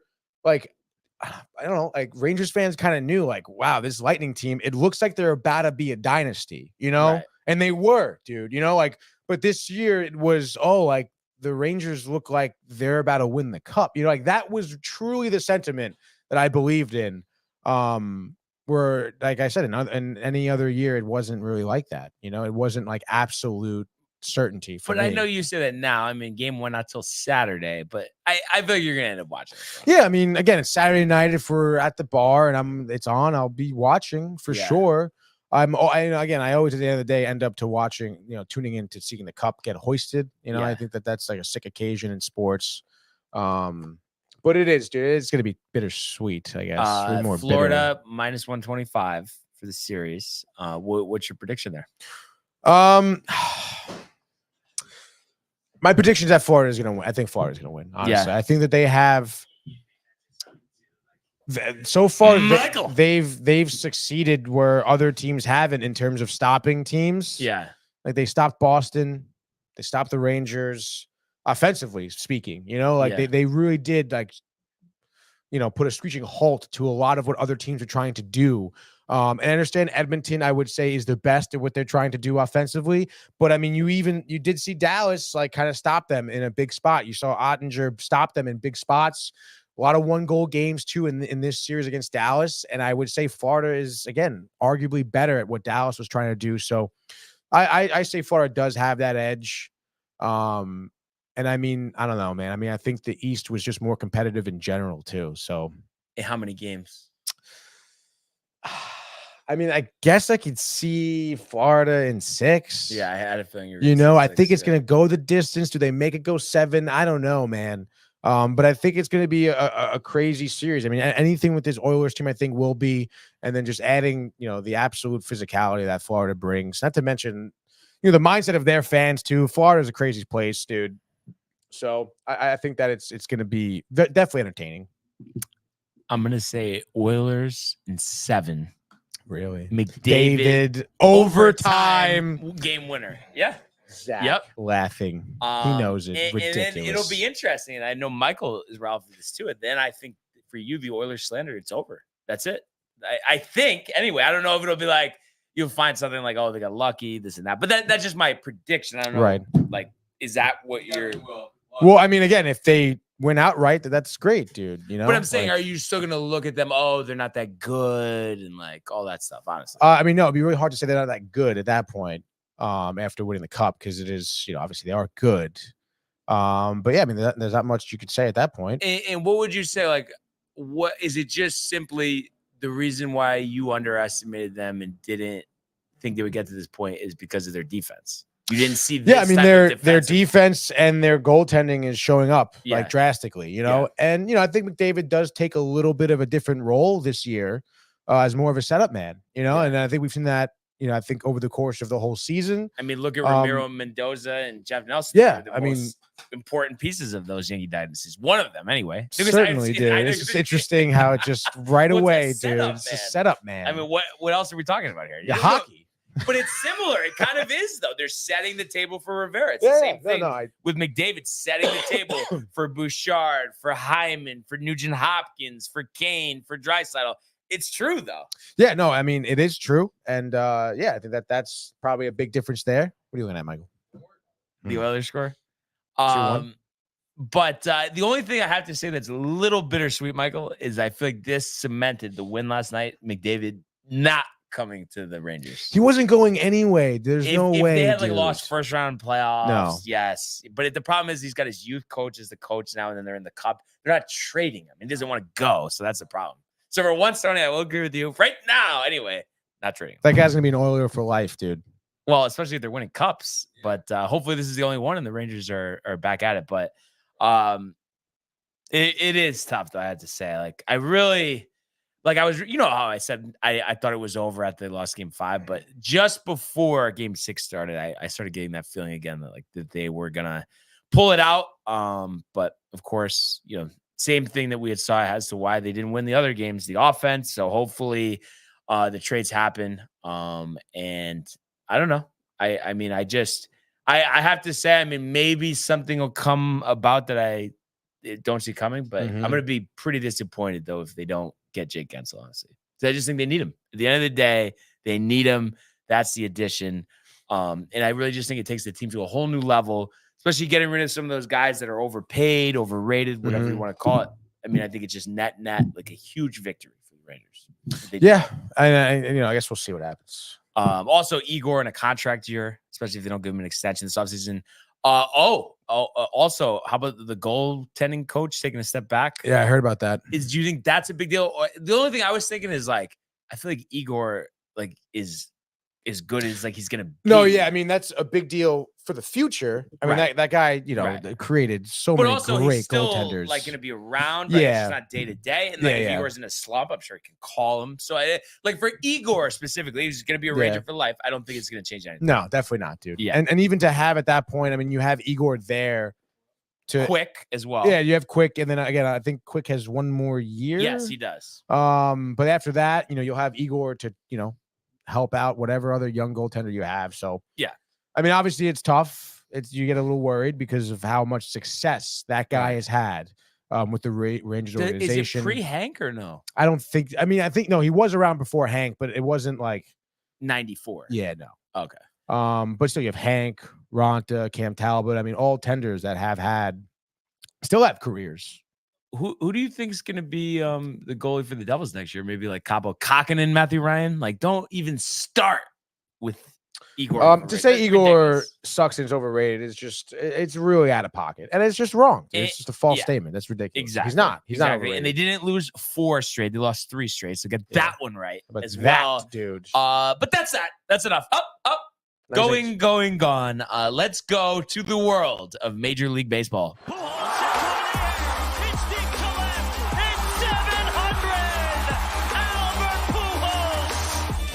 What a play! Stop it, Skip! And Alonso cracks one of the Mets win the ball game! Out of sight! And it works at 100 miles an hour. 14 strikeout. Drove deep to left field. There it goes! See ya! All right. So a tale of 2 tapes here for New York baseball over the weekend. The Yankees finishing their West Coast trip strong, sweeping the San Francisco Giants. And clearly the hottest team in baseball, most wins in baseball. And I believe it's 15 out of 18 series now that they've won to start this season, which is just truly tremendous. And this Giants series, of course, starting on Friday night, a game which the Yankees won 6-2. Marcus Stroman opposed by Jordan Hicks. Stroman, another solid performance here. Now 5-2 on the year. ERA down to 2.73 after 6 hits allowed, 2 runs, 2 walks, and 2 strikeouts. Luke Weaver getting the final 5 outs in this one. Jordan Hicks for the Giants struggling, 5 1/3, 7 hits, 5 runs, 4 earned, no walks, but 4 Ks, 2 home runs allowed. And those 2 home runs were from Aaron Judge. So kind of interesting. First at bat, heavily booed. And then, the rest of the game, he has 3 plate appearances, 2 of them going deep. So growing up in California, I believe they said just inside 100 miles in Linden, California here. Wow. So giving the fans, kind of like a little pushback. Oh, you're going to boo me? Well, this is what could have been, but wasn't. So, I mean, he's been locked in as much as I've ever seen him locked in, and the pace very comparable to 2 years ago, when he hit those 62 home runs. So you love to see that. Anthony Rizzo, who has been struggling, did have 2 hits in this one as well. You also had a Volpe 1 for 4, Soto 1 for 4 in this one. So the win was the Yankees' 40th of the season, and it was the way to start the weekend out right. Saturday, another strong performance where they win 7-3 here. You look at this game, you had Cody Petit getting the start here in place of an injured Clark Schmidt, opposed by Logan Webb. So you would have thought going into this one, Giants clearly the pitching advantage, but Petit outpitches Webb. Now he goes 2 innings less, gives up 3 runs, but only 2 earned, 1 walk, 6 strikeouts, now 2-0 on the season. 2 starts, had 1 against the Guardians in April. Webb gives up 4 runs over 7 innings, strikes out 6. But scoring wise, who else? Aaron Judge, first inning, Tony, really making a statement in the Bay Area here, and not just a little cheapy home run, 464 feet. Truly amazing in that ballpark, given how deep it is, and obviously at night it's a little cooler. Ball doesn't fly as much, but that made it 2-0. Soto, a sac fly in the 3rd, made it 3-0. Verdugo had a single in the 3rd to make it 4-0. And then the Giants, get their 3 runs here. A Schmidt homer in the 3rd made it 4-2. A Wisely Singer in the 5th made it 4-3. But the Yankees, add some runs late here. A Verdugo triple in the 8th made it 5-3. And then Giancarlo Stanton with about as a bullet of a home run as you will see. Literally probably cleared the fence by 2-3 feet. And it had that type of trajectory the whole time, which is truly amazing. So good to see Stanton hitting his 14th home run there. In relief of Petit, Hamilton had a scoreless inning. Caleb Ferguson with a scoreless inning. Tommy Kahnle, who hasn't allowed a run in his return to the Yankees, with a scoreless inning where he struck out 2. And then Clay Holmes pitching that 9th inning there, which was good to see. Yankees 7-3 going for the sweep yesterday. And you had a pitching matchup in this one. I don't know why. Okay, yeah. Of Nestor Cortez, opposed by Blake Snell. So Snell's tough start to his Giant tenure continues. His ERA does fall from over 10 to 9.51 after this one. But 4 2/3, 5 hits, 3 runs, 3 walks, 7 strikeouts. So they talked about how, usually around 5 innings, he's thrown 100 pitches, and that's just what he did yesterday.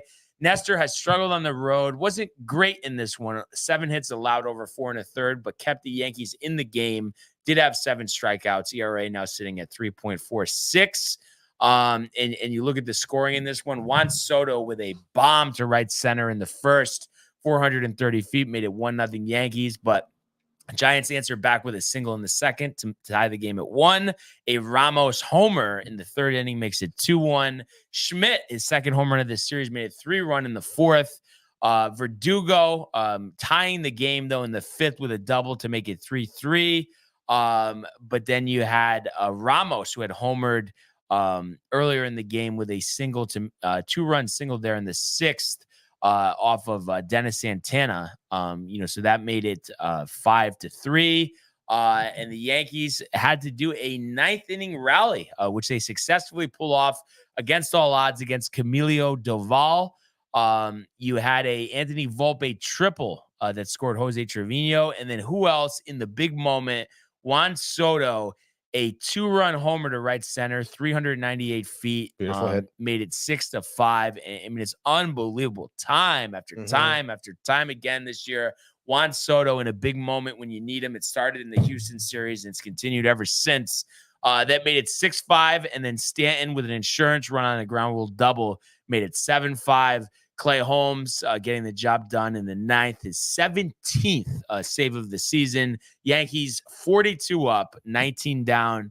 A highly impressive 24-11 mark away from Yankee Stadium. So things are really going right now. And it's just a joy to watch every day. And it's amazing what Juan Soto has changed about this team. And obviously others are contributing. Judge is on fire. But I really think he's just changed the attitude of this team. And it's really trickled down to the rest of the players on the Yankees. And that's why they have the most wins in the majors right now. Yeah, I mean, I think so. I mean, obviously, it's so funny too. I don't know if you saw Rick and Dave were talking about it.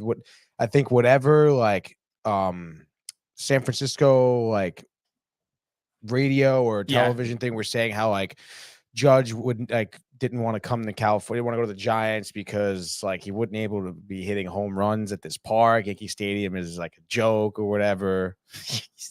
And then I mean, he's hit 3 home runs there so far this season, I think, right? No, really, dude. What are you talking about? No, that's why he's 6 for 10 right now against the Giants. Shot. It just funny too because it reminded me of something that Soto does. I was talking to Matt about this yesterday. It's so first at bat they're heavily booing him. Then I'm thinking how Soto would get jacked up or something. Oh, you're gonna boo me? Yeah. Okay, I'll just hit 3 home runs. Literally, dude. I mean, fire the whole series. Yankees are doing great, dude. And like you said, I think with that atmosphere, I mean, just the attitude they have. I mean, everyone's playing well because of it. Yeah. Anthony Volpe is raking, dude, and his speed is kind of ridiculous. Dude. Yeah, I mean, watching him run the bags triples the past week. Yeah, and I mean, they're not it's not like they were His helmets coming. Yeah, off. He's booking it, dude. Yeah. So you have to see that, dude. I mean, the Yankees are absolutely positively humming right now. Poteet, when that Philly, Miami, maybe. I feel like he was in the It wasn't NL East. Guardians, no? No, he definitely. I feel like the Mets faced him a lot. He definitely came from the NL East, which is pretty interesting. I didn't know you guys had him, but that's pretty cool that you have that depth. You mentioned, Holmes with what his 17th save. He's 17, yeah. That's sick to see. I know it didn't have any strikeouts, but still, I mean, your pitchers are doing great. Bullpen's doing great. I guess a team like the Giants, again, I know, Giants, nothing to sneeze at, but you expect them to take care of business, and that's exactly what they did. And that's why they're the best team right now in the league. 5-game win streak, 8-2 in their last 10. I mean, like you said, doing great on the road. I mean, everything's going pretty well over there, huh? Yeah. And then it's time for some home cooking off today. 3 at home against Minnesota, and then the big series, really the series of the year, Yankees Dodgers, starting on Friday. Me and Matt will be there Saturday. Just so excited for that. I mean, the stadium's always electric, but this is going to feel like a World Series type of game. Literally. And it's so funny too, because I feel like the Dodgers were maybe off to a little bit of a tough start, and here they are. What do they have? 39 wins, 38 wins. They're still, they really are right there. It's kind of crazy. So really looking forward to that. Almost a shame no Yankee baseball tonight, Tony, but what are you gonna do? Really, I mean, for me, it's like strike 1, 2, and 3. I mean, no Yankees tonight, no NHL. I mean, even NBA I would have watched if it was on what tonight. The hell is the deal with that, dude? How long are they got like a week off, right? 5 days almost, probably, right? No, I think over a week, because I forgot when that was it. Wednesday, Minnesota game. Yeah, I think so. Oh wow, dude, that's crazy. And then hockey just just shy of a week break as well. So kind of crazy, Tony. So like I said, tale of 2 weekends. Unfortunately, another tough one for the Mets this weekend. Dude, they split their series. It was, the 4-game series started on Thursday. They won Thursday and Friday, believe it or not. We'll go over it, but then they end up dropping, Saturday and Sunday's game. And of course, Met fashion and whatnot. We want to look at the first game of the weekend on Friday. Pretty interesting here. You got Jordan Montgomery against Luis Severino for your pitching matchup. And I mean, geez, you got to be happy that neither of these guys are on the Yankees at this point, because they really weren't looking good. Severino came out there. I mean, you want to look at a final line of 5 1/3, 6 hits, 5 runs, 4 of them being earned runs, 1 walk, 4 strikeouts, and did give 1 home run, which is interesting because, I was kind of talking a little highly about him coming into this Friday game. And I mean, I don't know, his stuff was just so hittable. His command wasn't bad. Again, only the 1 walk. But it's just like it was hittable. I mean, he was just hit on, dude. Fastball. Literally. And it wasn't even the fastball. He didn't really have his sweeper. But his fastball, again, 95, sinker was around 94, sinker, no movement, fastball, I guess, was just left there, kind of hittable. Because right away, I mean, you saw, Peterson off to an RBI single, all in the first. Gurriel Jr., another RBI single, and then McCarthy grabs the fielder's choice, brings Peters home right away, bang, down 3-0. And you're like, oh my God, Severino, here we go again. That's just get blown out right away. But now, wait a minute, dude, because Monty came in and talk about total lack of control, dude. These guys, the late signings. Dude, it's really crazy, honestly, because from the get-go, watching Montgomery pitch, it looked like he didn't warm up at all. I don't understand how he can come into a game like this and be just absolutely, can't find the strike zone, right away, dude. It really, honestly, is a shame to watch Monty, pitch like that.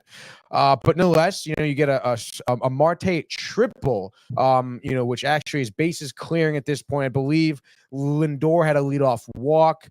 Again, lack of control for Monty. Martinez Nimmo back-to-back hits. And then here we go, Marte with the bases clearing triple. Vientos, infield single scores Marte at that point. Which again cuts the deficit gets the lead. It's 4-3 at that point for the Mets. Another run in the second from Lindor. He had a great night. We'll go over the box score in a second. Makes it 5-3. But then now, wait a minute here. Severino still gets into some trouble here. I guess you can blame Jose Iglesias, why is he even starting at second base? I don't even know. The guy's 35 years old, journeyman, shouldn't even be on the roster. Nonetheless, makes a throwing error. But Marte ends up scoring for the Diamondbacks. Cuts the deficit to 1. Fourth inning, Monty continues to have trouble here.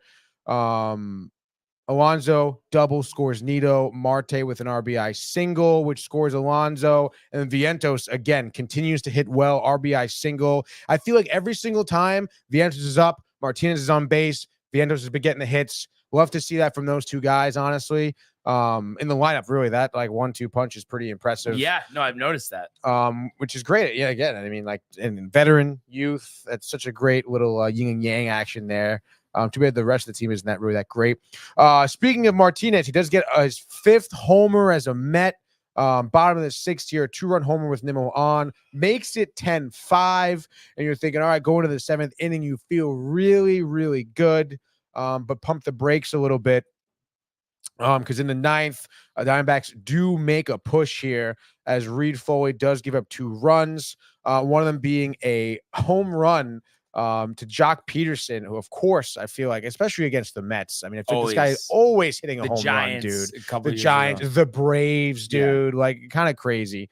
But right there, 3-run homer, cuts the deficit to 2. And then they bring in Garrett, of course, who gives up another homer to Walker. Christian Walker makes it 9-10, but then ends up getting the final out.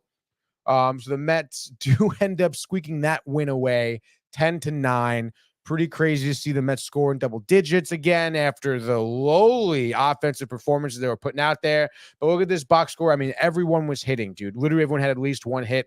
Lindor 2 for 4 with an RBI. You know, Alonso 1 for 5 with the RBI. We know Nimmo hit pretty well, 2 for 5. Martinez, 2 ribbies, the home run.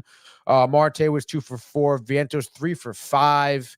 It was really great to see that. Even Bader managed to get a hit, dude, believe it or not. But that was really the only good thing here from the Mets at that point the entire weekend. Again, the theme of bad pitching certainly was over the course of the weekend here. Was Saturday, Darryl Strawberry here getting the jersey retirement. Wonderful ceremony. He said he tried to go back to the Mets. The Mets were the greatest fan base he ever played for. Loved it here. And what do you expect for a guy like that to be? I don't know. He was 21 when he came up, 23 when they won the World Series, I think. Rookie of the year. Owned New York, dude. The swing, the Strawberry Fields, dude. Really was great. I'm in the booth too for a few innings talking to Keith and Darling and Cohen. I know you didn't really like it, but it was cool to see them all in the booth and whatever, reminisce. I mean, I listen. I think Strawberry, I think it's a great story. I didn't realize he had that heart attack in March and said he almost died.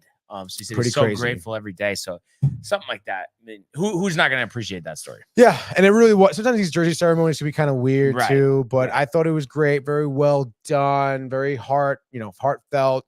It was kind of funny. Gelb's in the middle of the game interviewing Strawberry's wife, which was kind of fun. Always the wives, Michael. Always the wife, dude. It was funny because she was just talking about God and everything. She just went through his, Daryl's reformation with God, and he's a better man now. He's different from the 80s, dude. Can we imagine what was going on in the mid to late 80s, dude? The wives. Oh, my goodness. But back to the baseball here. Sean Manaea, dude, did not have a great outing. Very interesting outing. Look at his final line. 5 2/3, 6 hits, 5 earned runs, 2 walks, 10 strikeouts. I want to say, I could be wrong on this one. Maybe Zach would know this, but I'm pretty sure first time that a starting pitcher for the Mets had double-digit strikeouts this season. I'm pretty sure that's like a stat, which is kind of ridiculous. All right, because we're in the beginning of June here, and you haven't had a starting pitcher with double-digit strikeouts. Regardless, though, really weird outing. Because third inning early in the game, Manaea gives up a freaking grand slam to Christian Walker. And I think it was just a weird inning because I think he walks the first batter, strikes out the next 2, and then walks the next 2. And then here we go. Bases juiced. Walker ding. I think first pitch sweeper hung over the middle of the plate. And I felt so bad because honestly, some of those walks, like some of those ball calls, were like borderline, could have been either way. You feel sorry for him. But then, of course, the first pitch, hanging breaking ball. Like, what are you doing? How do you do that? So Mets are down 4-0 early on, and it's just like a fucking shit show, dude. Mets get not much offense to the 5th inning. Would you know it? Vientos dinger I believe it was a solo shot 4-1 to spark something. Didn't really spark anything. Minaya, as I said, does go on to give him one more earned run in the 6th, which was an RBI single. I believe at that point they pulled him, brought in Walker, and the what you call it, the single. Nito made some stupid fucking play behind the plate, dude. I think Alexander tries to steal third, and dude, Nito just makes a horrific throw to third base. Alexander ends up scoring there and throwing error by Nito, makes it 6-1. Hate to see that. And your bullpen really didn't do anything. Walker, I'm really tired of seeing him getting trot out there. 2 1/3 pitched, trying to limit some type of innings here for other bullpen pieces. As you know, you're using a bunch of them because your starting pitching is obviously not doing their job. But Walker just had 2 1/3, 4 earned runs, 3 walks. He had no control through 51 pitches over 2 1/3 innings, struggling. At that point, it's a 10-1 game.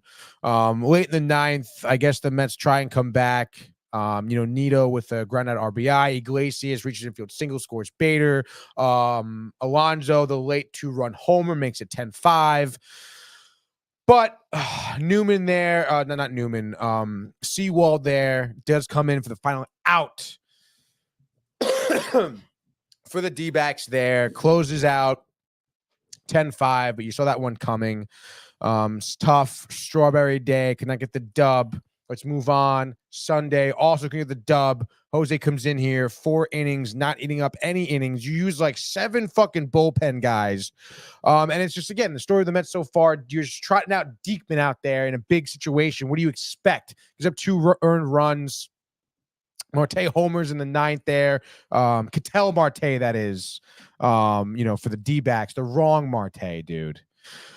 Second home run of the game for him, by the way. It's just, I don't know, dude. At that point, it's really tough. I think it's the 8th game this month. The Mets blow it in the 7th inning or later. So clearly, your bullpen guys aren't good. I think Diaz is starting to throw again. The shoulder, the scap, whatever it was, dude, is looking fine. So you're hoping that's really the only problem there. But regardless, your bullpen guys suck. Reed Foley, Garrett, even though they were getting you the win on Friday, they get up runs, dude. So like how much, you can't really rely on them. Obviously, you're starting pitching sucks. I mentioned Diekman. Avino, I guess, looked good, but I mean, give me a break. Garrett how much struck out the side. confidence you have good? And I picked him up for fantasy. He got me a hold, but I was looking at this game because I knew you're going to be like, oh, nice, dude. But I took the Diamondbacks just because I just had a feeling. And I was surprised that they pitched Garrett in the 7th. But I guess it's like, well, if you pitched Diekman, he might have blown it. Yeah, he probably would have, dude. Yeah. But were you surprised at that? Like, I thought they were going with Garrett as the closer. Honestly, I don't know. It's tough because I guess him and Reed Foley have gotten a little bit of the share time there. I guess Diekman has gotten a couple looks there. To be honest, like I thought they were going to try Ottavino out there for 2 innings. Wow. That's what I really thought was going to happen. But he's not a 2-inning guy. That's why. Sometimes he'll pull it out. A lot of times he doesn't. He doesn't have the stamina for that. But honestly, I just thought I guess Diekman I wasn't really that torn up about seeing him getting trot out there. But obviously that didn't really work. So what the fuck do I know anyway? The bullpen sucks, dude. It really does. And again, you want to think about, a Friday game where you had 10 runs scored, and in the next 2 games, you can't score that much. I understand you scored 4 runs, and I guess you scored 5. But again, you're not giving up any runs through 7 innings on Saturday. Yeah. You're not getting a ton of offense here. You get that big 3rd inning where you scored 4. But then everything else was nothing, dude. Then you scored anything at all through the rest of the game. So what happened, you'll get Friday where you had an entire lineup that was raking. And you would think against, Brendan Pfaadt over there, you would get something going, which I guess you did get 4 earned runs. But then the bullpen, 3 innings there out of 2 pitchers, nothing there. So I don't know, dude. It's definitely tough. Mets 24-35. You have Washington here. You have a homestand against Washington. I think Michael Gore is pitching tonight. McKenzie, yeah, not Michael Gore. Mackenzie Gore. So Trevor Williams is tomorrow. Should be, I would imagine, okay, right? because I picked him up for fantasy for that start. But Big mistake, dude. then I have Gore on my other team. And yes, fantasy, yes, you did win 8-6. Yeah, that was pretty crazy. Come back about it. I picked up a couple of guys, tried to like sneak Panic in there. mode, but Honestly, I'm in second. I'm good. And I think you're like 2 games back too. It's tight race, dude. It's tight race. Yeah. And I think McGill maybe gets the start today. He does. Yeah. And I actually think I picked him up too. Yeah, I think I picked him up in that league actually for today's start. And I picked up Vientos. That's a good pickup, Vientos. I didn't realize he was available, dude. Wow, so you're actually pissed then. Yeah, I would have picked him up. That's right. Josh B didn't send like a screenshot of that, actually, now that I think about it. Yeah, normally Josh B's on top of the transactions, dude. But I guess only when it's me making transactions on top of. That's true. That's true. But yes, Vientos, the utility spot, and Tyler McGill getting the nod. And how about this, dude? I had a bunch of guys starting yesterday, so I had to bench one of my closers, and I just happened to bench Duvall, who gave up those runs against the Yankees. It's not happened to, though. My mindset was like, well, they're not going to win, so why am I going to put them in my starting lineup? Smart move. Could imagine those bagels and sandwiches right now, Tony. Dude, my mother, Manor Road bagel, delicious sandwiches. I know, dude. I got bagels from home. I just got to make the sandwiches, though. Yeah. That's the only toughest part. It's just tough. I would be earning for a sandwich right now. Starving right now, dude. Trying to have a nice solid 3 days before Sakura, because it's just one of those things. You just got to do it. So, dude, Sakura's going to be sick. Yeah, that's nice. That like got set up quick. I know we were saying this is it no matter what. Yeah. Like we're doing it, but the fact that we just scheduled it right away this morning was great. Bang. And for game 1, finals? Yeah, game 1, finals. Domac? Oh my God! Speaking of Domac, Matthew Ryan says Diaz should be gone. Strawberry's the one good thing that happened to the Mets. That's not true. Although he's a great thing. And then Jay Bird says, "Call him your mother." I'm assuming to me. I just spoke to her. I was with her last night. Calm down, all right? Everybody take it easy. Everyone take it easy now. What do you think, Tony? You think you have time for the craziest baseball frenzy ever? Go! I mean, like, when would they fucking go? I mean, when I fucking go, just go. Why not? I'll start off Mets, 6:45 p.m. on the road. I know it's at Homestead. They're on the road in Washington Nationals Park. Nationals, Mackenzie Gore. Not to be confused with Michael Gore. Washington so minus 120 here. Michael Gore 4-4 breakout year 2.91. Mackenzie Gore here. I keep saying Michael my entire life, dude. Michael, dude. CJ Abrams, yes, dude. The fucking also the goddamn outfielder whose names I always forget. Lane Thompson. Lance or Lane. I think it is Lane. Lane Thomas, dude. Josh B, thank you. I don't give a fuck. First game against two teams incorporated here so far in the fall. Nationals dropping 2 of their last 5 games. They won 3 of their last 5. And we know the Mets can't fucking swing their way out of a paper goddamn bag right now. But nonetheless, Gore hammered McGill 7, 1 earned, 10 Ks. Second time this year. Starting pitcher, double-digit strikeouts. Let's fucking go. Mets win. I'll say 5-2. Mets in the under. What do you got, Brian? Go.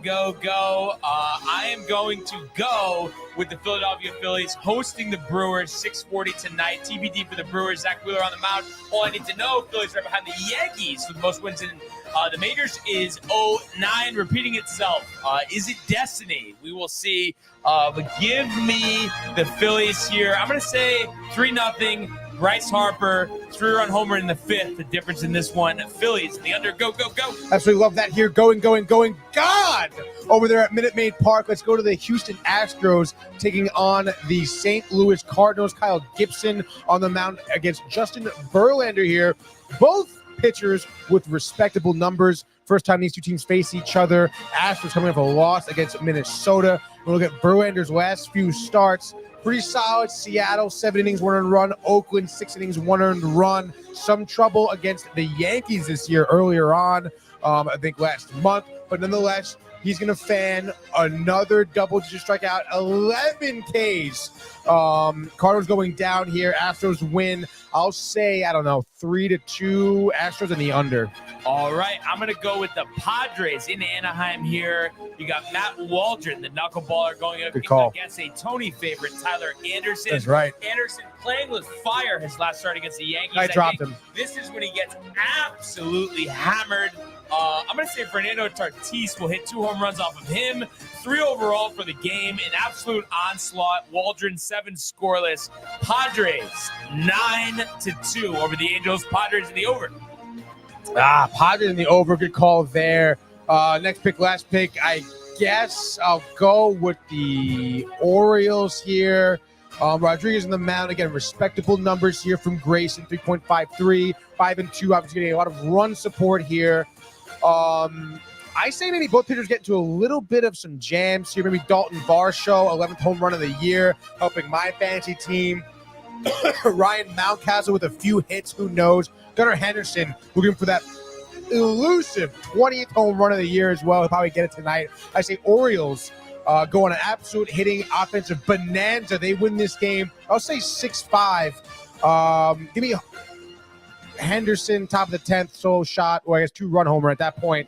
Orioles win that. I said, what did I say, 7-5. Let's go. All right, last game. Rangers, defending champs, struggling one game under 500. Evaldi versus Skubal. Rangers? Great. Rangers offense, I think, tattoos Skubal. And I think we're going to start seeing that Rangers team that we saw last season. So give me the Rangers. Give me the under. I think the Tigers struggle to score, but it's 6-0 Rangers. And just like that, that is your baseball frenzy, Tony. That was a quick one. Quick one. Intense one. Nobody got hurt. Thank God, dude. So good stuff there. Fade the Mets. Give me the Nationals. Wow. Come on, Jay Bird. Jay's teaming up with Matthew. Honestly, ridiculous, dude. Kinda And Matthew crazy. Ryan says it too. You guys are ridiculous, dude. Pretty ridiculous. But that being said, Tony, just like that, another great show in the books. Yeah, it's all right. Really appreciate everybody who tuned in today and continues to comment, like, and subscribe. All of the archives on the YouTube page, Tony, Michael, Renee, and Jane Costume, the merch at downtimetv.com. We want everybody to enjoy the day, enjoy the games, and we will see you mañana. Fuck Jay. Hey guys, Tony here from Downtime TV checking in. I want to thank all our fans out there who's been liking, subscribing, sharing our content. You guys are the best. You guys are our bloodline. You make us love what we do. Thanks again.